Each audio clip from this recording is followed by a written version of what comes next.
तो राम राम जी, तभी का कैंट हो गए। तो गाइस अब चल रहा है रामलीला देखने। और गाइस आज हमारे को बताते हैं, पाजी बताएगा, पाजी बताएगा पाजी। और ये देख सकते दोनों पाजी खड़े हैं हमारे। हाँ भाई दिल्ली वालों क्या हाल है? दिल्ली वालों क्या हाल है? हाँ भाई चोर की शक्ल के दिल्ली वाले एक्साइटेड है फिर आज की रामलीला देखने को। जल्दी ज्यादा नहीं आ गया? क्या आएगा पाजी यार, पहले बता दो। बाल सुग्रीव की लड़ाई होगी, हनुमान से मिलेंगे फिर। और वो भी तो होगी, शबरी जी भी तो मिलेंगे। चलो बाकी रामलीला गाइस वहीं जाकर देखेंगे क्या सीन है। इसको उठाऊं? तो गाइस आज हम गड्ढे से पहले आ गए थे। हम गड्ढा देखने जा रहे हैं कि राम जी कहाँ तक पहुंचे। वाह, कभी हम लेट रहते हैं, कभी हम जल्दी रहते हैं। वाह वाह वाह, ये बात। हनुमान जी भी बैठे गाइस हो रहे अपने अनुज लक्ष्मण जी के साथ सीता जी की खोज को निकल पड़ते हैं। शबरी जी आ गए, शबरी जी जिसकी कोई कल्पना भी नहीं। वो कौन है सामने? ये अपनी लंबी लंबी भुजाओं के हाथ द्वारा वन के अंदर विचरण करने वाले जीव जंतुओं को पकड़ करके उनका भक्षण कर जाता। ऐसा ही कुछ कदम्ब राक्षस ने प्रभु राम व लक्ष्मण को आते हुए देखा और यह प्रयास किया कि क्यों ना इन दोनों मानवों को मैं खा करके अपनी भूख को मिटा लूं। जैसे ही प्रभु राम और लक्ष्मण प्रोटीन पूरा कबंध राक्षस के नजदीक पहुंचे तो उसने अपनी बड़ी बड़ी भुजाओं से उनके ऊपर प्रहार किया, लेकिन प्रभु राम और लक्ष्मण जी ने उसके दोनों हाथों को काट दिया और उसे श्राप से मुक्त किया।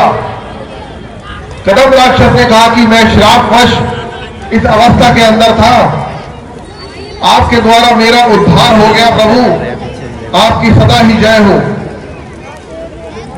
कदम्ब राक्षस को परलोक गमन करा करके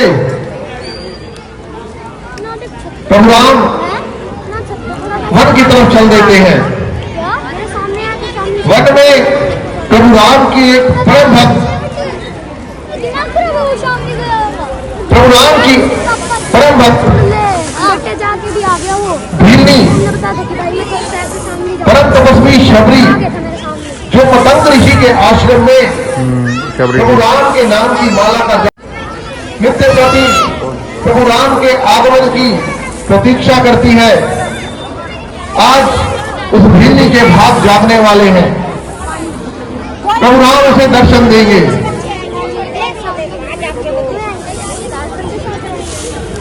शबरी को लेकिन राम जी नहीं दिखाई देते।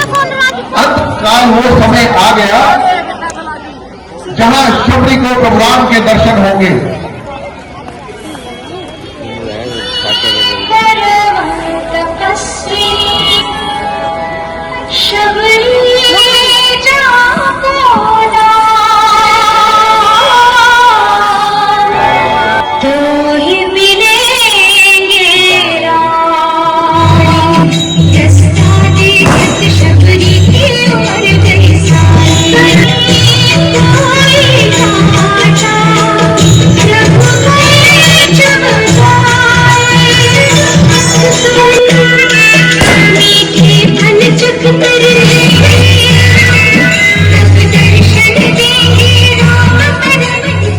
कोई ठिकाना नहीं, उनके आराध्य जिनका हर पल उन्होंने नाम जपा प्रभु राम आज शबरी की कुटिया में दर्शन देने के लिए शबरी मां के पास पहुंचे। महातपस्विनी महाशबरी माता अपने अश्रुओं की धार से प्रभु राम के चरण पखारती हैं और उन्हें अपनी कुटिया की तरफ लेकर के जाती हैं, क्योंकि उनके जीवन का सार ही केवल यही था। महर्षि मतंग के द्वारा उन्हें ये वरदान दिया गया का दिया हुआ वचन फलीभूत हुआ और प्रभु राम महातपस्विनी शबरी जी की कुटिया में प्रवेश करते हैं। शबरी बड़ी ही हैरान परेशान कि क्या करूं, क्या लाऊं, क्या खिलाऊं मेरे प्रभु को, कैसे उनका अभिवादन करूं, उनकी आरती उतारती है। की जय श्री रघुवर की, आरती की जय श्री रघुवर की, दशरथ नंदन के चरणों में शीश नवाया और प्रभु राम के लिए भोग लगाने के लिए अपने हाथों से बेल छाड़ करके ले आई शबरी माता और एक एक बेल को स्वयं खा करके चख करके अपने प्रभु राम को दे रही है कि कौन सा बेल इसमें मीठा है, कौन सा बेल इसमें खट्टा है। ये एक भक्ति है, राम को प्रेम करता है, भैया केवल और केवल उनके नाम का श्रवण करता है और सदा सदा उनके नाम के श्रवण करते हुए अपने जीवन का यापन किया है। बड़ा ही रोचक तथ्य, बड़ी ही रोचक घटना। मां शबरी एक एक बेल को चख करके प्रभु राम को देती है खाने के लिए और प्रभु राम उस फल को खा करके, उस बेल के फल को खा करके लक्ष्मण जी को भी वही फल खाने के लिए देते हैं। लेकिन लक्ष्मण जी इस प्रेम भाव को समझ नहीं पाते और जो फल उन्हें फल को उठा करके पीछे की तरफ फेंक देते हैं। बड़ा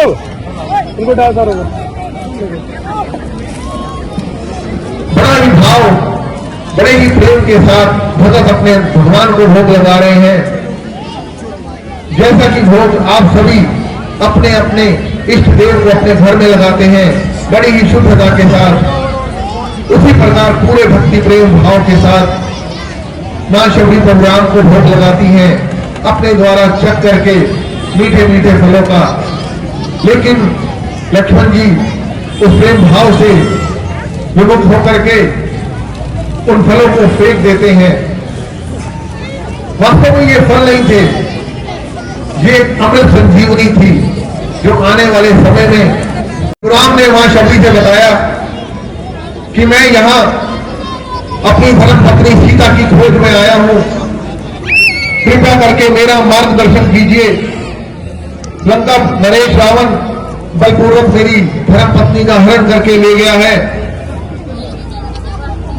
शबरी जी प्रभु राम को बताते हैं उसके बाद तुम्हारा जीवन परमार्थ को प्राप्त हो जाएगा।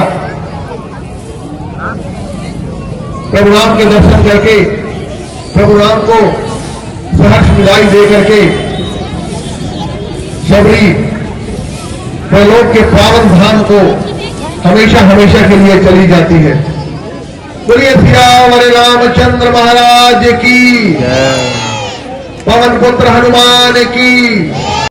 राम जी का प्रसाद जो शबरी माता लगा रही थी वो, उनके मन में ये विचार हुआ कहीं ये बाली के द्वारा भेजे हुए दूत तो नहीं, गुप्तचर तो नहीं। ऐसा विचार करके सारी सेना ने ये खबर महाराज सुग्रीव को बताई। सुग्रीव जी ने पवन पुत्र हनुमान जी महाराज को कहा, हे हनुमान, दो धनुषधारी हमारी तरफ बढ़ रहे हैं, तुम बल और बुद्धि के ज्ञाता हो, अष्ट सिद्धि नवनिधि के दाता हो, तो किया अपनी असल पहचान को छुपा करके हनुमान जी ने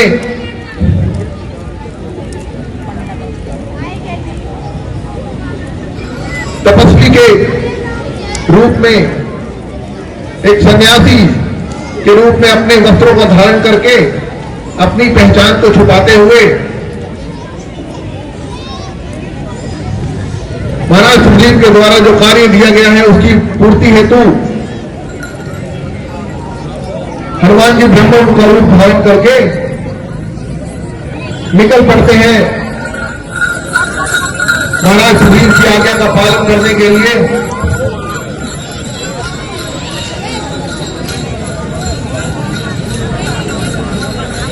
हनुमान जी तो हनुमान जी हैं।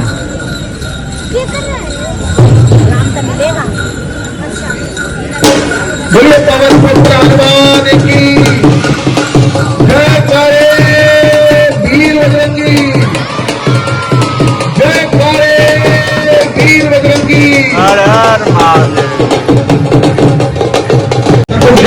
पहुंचते हैं।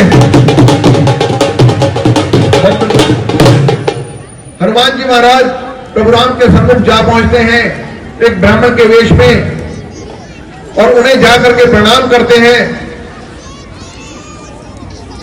हे महात्मन, आप कौन हैं और इस दुर्गम वन में आपका आगमन किस प्रकार से हुआ? अयोध्या के परम प्रतापी महाराज दशरथ का पुत्र राम और ये मेरा भाई लक्ष्मण मेरी धर्म पत्नी सीता को रावण बलपूर्वक हरण करके ले गया है। मैं उसकी तलाश में निकला हूं।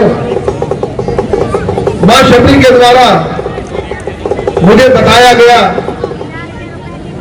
कि कंपा पर्वत पर सुग्रीव जी मेरी मदद कर सकते हैं, तो मैं महाराज सुग्रीव के दर्शन का अभिलाषी हूं। जैसे ही हनुमान जी को पता चला कि ये प्रभु राम उनके प्राणधार, जिनके जीवन भर हनुमान जी ने राम नाम की माला का उच्चारण किया, आज वो साक्षात उनके सामने हैं। सुनते ही हनुमान जी भगवान के चरणों में गिर पड़े। कहा, प्रभु मुझे क्षमा करें, मैं किसी कारणवश आपको नहीं पहचान पाया, अपने इस दास को क्षमा करें।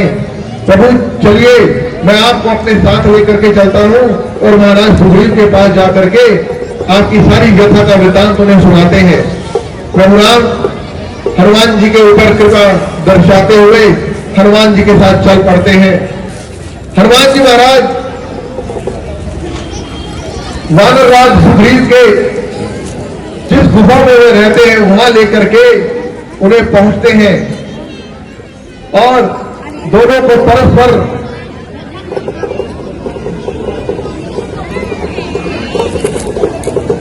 क्या करना है इसका? परस्पर दोनों को हनुमान जी परिचित करवाते हैं। थोड़ी जगह से आग लगी ना यार, दिक्कत हो जाएगी। ये वानर राज सुग्रीव और एक आधा मैट जल गया और काम खराब है। प्रभु श्री राम स्वयं आपकी गुफा में चल करके आए हैं। मेरे जीवन के आधार, मेरे प्राणधार प्रभु श्री राम गहरे संकट में आपके पास प्रगाढ़ संबंध मजबूत करने के लिए हनुमान जी महाराज दोनों के अंदर मैत्री की संधि करवाने के लिए अग्नि को प्रज्वलित करते हैं। अग्नि जला करके मित्रता की सौगंध खाई जाती है प्रभु राम और सुग्रीव जी के बीच में कि कैसी भी परिस्थिति हो, कैसे भी हालात हो, हम अपनी मित्रता को निभाएंगे और किसी भी हाल में एक दूसरे का साथ नहीं छोड़ेंगे। ऐसी दोस्ती की संधि, ऐसी मित्रता की संधि करके प्रभु राम और सुग्रीव जी महाराज गुफा की तरफ चल देते हैं। परसों डाल दूंगा यहां पर आगे की रणनीति को तय किया जाना है। आगे के हालात के बारे में चर्चा की जाएगी। सुग्रीव जी प्रभु राम को शिला पर बिठाते हैं, क्योंकि गुफाओं के अंदर पत्थर की शिलाएं होती हैं। शिलाओं का मतलब होता है एक पर्वत का हिस्सा जिसके ऊपर बैठ करके प्रभु राम को आसन दिया जाता है। प्रभु राम पूरी वानर सेना के बीच में बैठ करके सबके आगे अपने मन की व्यथा सुनाते हैं कि लंकापति रावण बलपूर्वक और छल के साथ मेरी धर्म पत्नी का हरण करके ले गया है। मैं उसकी खोज में निकला हूं और मुझे उसके कृत्य का उसे दंड देना है। तभी वानर हमने आकाश मार्ग से एक अबला नारी को एक राक्षस के हाथों मजबूर होकर के विमान में जाते हुए देखा और उस नारी के द्वारा कुछ आभूषण धरती पर फेंके गए, क्या ये आभूषण आपकी धर्मपत्नी के तो नहीं? जैसे प्रभु राम ने देखा कि ये आभूषण तो सीता जी के हैं, प्रभु राम की आंखों में आंसू आ गए। प्रभु राम ने कहा, लक्ष्मण ये देखो, ये सीता के कान के झुमके, ये देखो उनके हाथ की चूड़ियां। लक्ष्मण जी अपनी नजरें नीची करके कहने लगे, प्रभु राम मैं इनके बारे में नहीं जानता, क्योंकि मैंने कभी सीता मां को चरणों से ऊपर देखा ही नहीं। ये पाजेब मैं जरूर जानता हूं, क्योंकि यह पाजेब मां सीता की है जो उनके चरणों में रहती थी। ऐसा चरित्र होता है देवर का जिसने कभी अपनी भाभी को हमेशा मां समझा और चरणों से ऊपर उठ करके कभी नहीं देखा। ये सीख हमें रामायण से मिलती है कि कैसे लक्ष्मण सीता जी के चरणों का ध्यान किया और केवल उनके चरणों को छूते समय उनकी पाजेब को देख करके पहचाना। इस प्रस्ताव से ये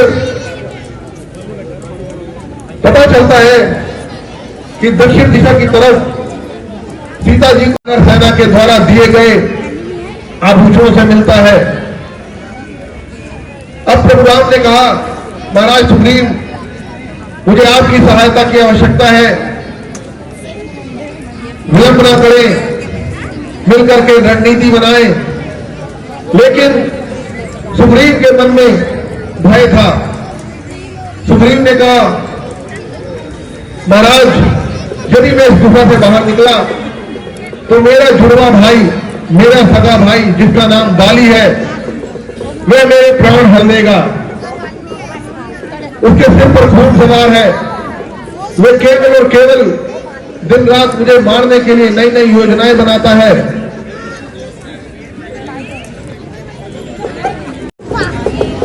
बाली के साथ युद्ध करके उसे प्रलोभ पहुंचा दें, तभी मैं निश्चित होकर के आपका साथ दे सकता हूं। क्योंकि बाली ने बलपूर्वक मेरी पत्नी को छीन लिया, मेरे राज्य को छीन लिया।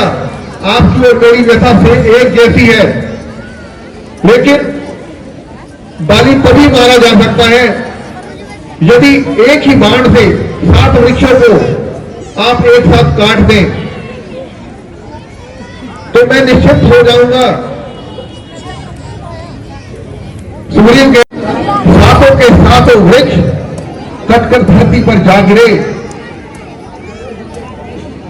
बोलिए श्याम रामचंद्र महाराज की। क्योंकि बाली को यह वरदान था, जो भी इस वृक्ष को एक साथ काट देगा उसी के हाथों बाली का अंत होगा। प्रभु राम ने सुग्रीव से कहा कि सुग्रीव तुम चलो और बाली को युद्ध के लिए ललकारो, मैं तुम्हारे साथ हूं, तुम्हें किसी भी प्रकार की क्षति नहीं होगी।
चुनाव का दम दिखाते हुए कभी भाई सुग्रीव के ऊपर भारी पड़ता है, कभी सुग्रीव भाई के ऊपर भारी पड़ता है।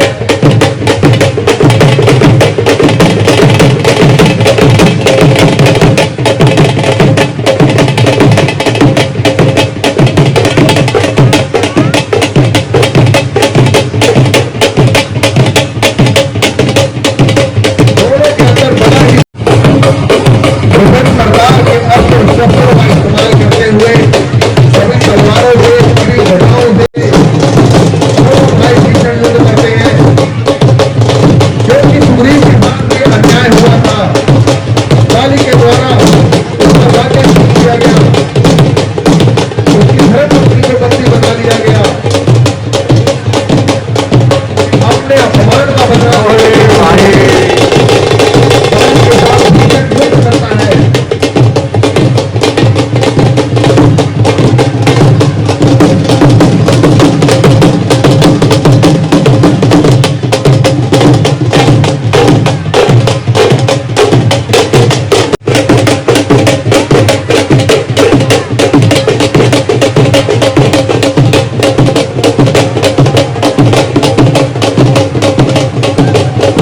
अब दोनों में से हमें भी नहीं पता चल रहा कि बाली कौन है, सुग्रीव कौन है। दोनों का रूप एक जैसा, नरकाशी एक जैसी, दोनों के वस्त्र एक जैसे। बड़ी संकट की स्थिति, किसे खाना जाए और किसे खाना जाए। सुग्रीव जी जब हुए बड़े परेशान कि मेरा भाई सुग्रीव को मार जाए।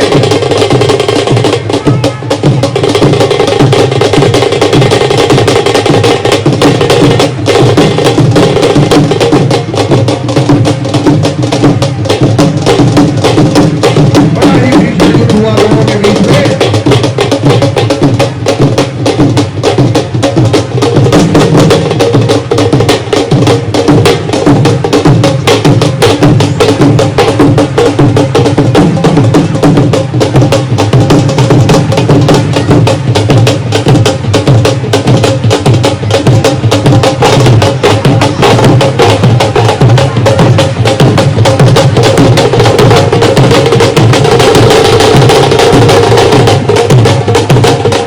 दोनों के बीच संग्राम देखिए।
बड़ा ही भीषण युद्ध दोनों के मध्य हुआ, बाली और सुग्रीव के।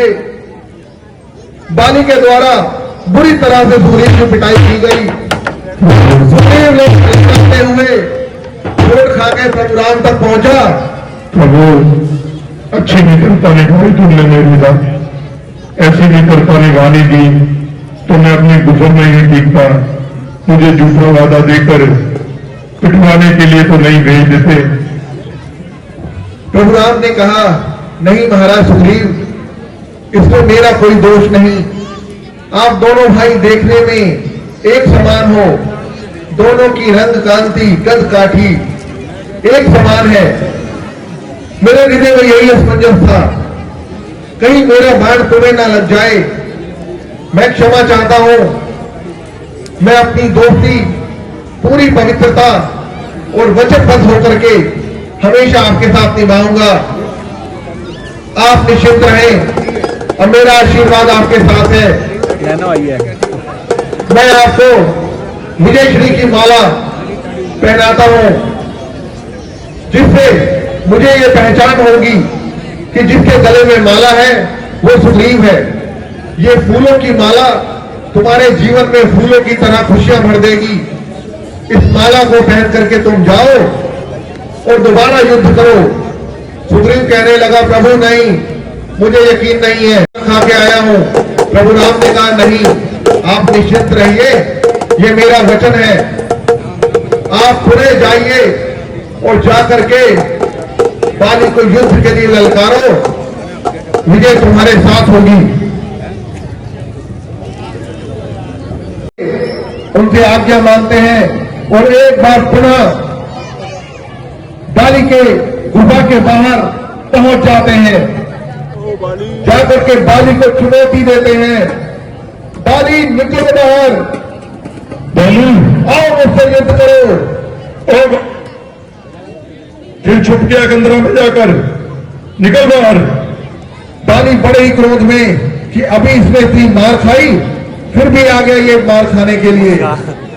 बाली की पत्नी उसे बहुत रोकती है कि आप मत जाओ, निश्चित तौर पर इसके साथ कोई शक्ति है जिसके दम पर यह आपसे युद्ध करने के लिए आया है। लेकिन अपनी पत्नी की बात ना मान करके गुफा से बाहर आकर के पुनः युद्ध के लिए तैयार हो जाता है। श्री रामचंद्र महाराज की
प्रतीक्षा में है कि कब हमारी बात चला।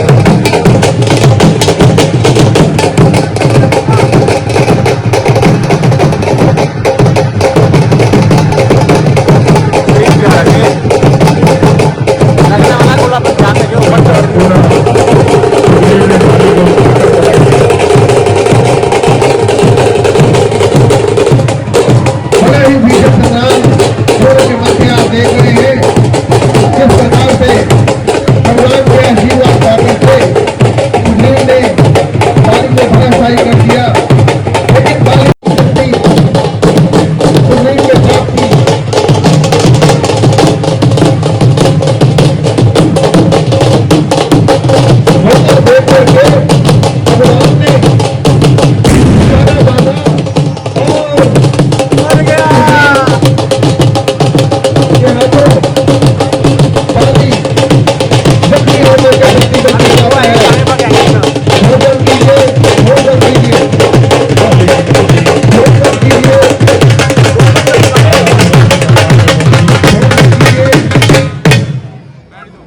की पत्नी तारा मैदान में पहुंची।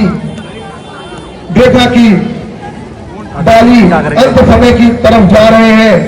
प्रभु राम के तीखे बाण से वे बुरी तरह से जख्मी हो गए हैं। बाली ने कहा, हे प्रभु राम, आप तो तारने वाले हैं, सदा आप सत्य का पक्ष रखते हैं, तो मुझ पर आपने ये कृत्य कैसे किया? प्रभु राम ने कहा, जो अपने भाई का हक मार ले, जो अपने भाई की धर्म पत्नी को बलपूर्वक हरण कर ले, जो उसके राज्य के ऊपर अपना अधिकार जमा ले, ऐसे व्यक्ति को परलोक पहुंचाने में कोई बुराई नहीं, किसी भी प्रकार का पाप नहीं लगता, कोई दोष नहीं लगता। बाली ने कहा, महाराज, मैं अपने बल के अभिमान के अंदर सब कुछ भूल गया था, मेरा अंत समय आ गया।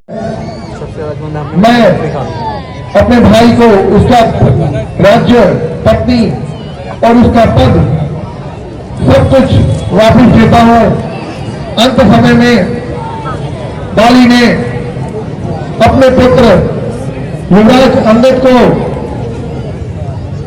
प्रभु राम की शरण में भेज दिया और कहा, अंगद, चिरकाल तक तुम प्रभु राम के सेवक रहना, प्रभु राम की आज्ञा का पालन करना और प्रभु राम के चरणों में प्रीति रखना। ऐसा कह करके बाली परलोक को गमन कर जाता है।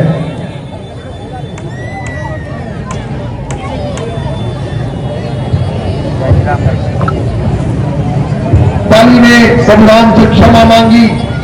प्रभु राम ने कहा कि मैं तुम्हें सजीव कर देता हूं, लेकिन बाली ने कहा, नहीं प्रभु, जन्म जन्म मुनि यतन कराई, अंतराम कहीं आवत नहीं, आज मुझे आपके दर्शन हो गए और मैं आपके धाम को जा रहा हूं। हरि हर हरि हर।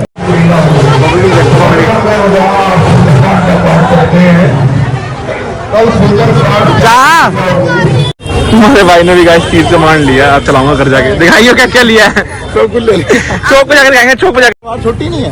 नहीं, दिखाइयो भाई क्या क्या लिया है।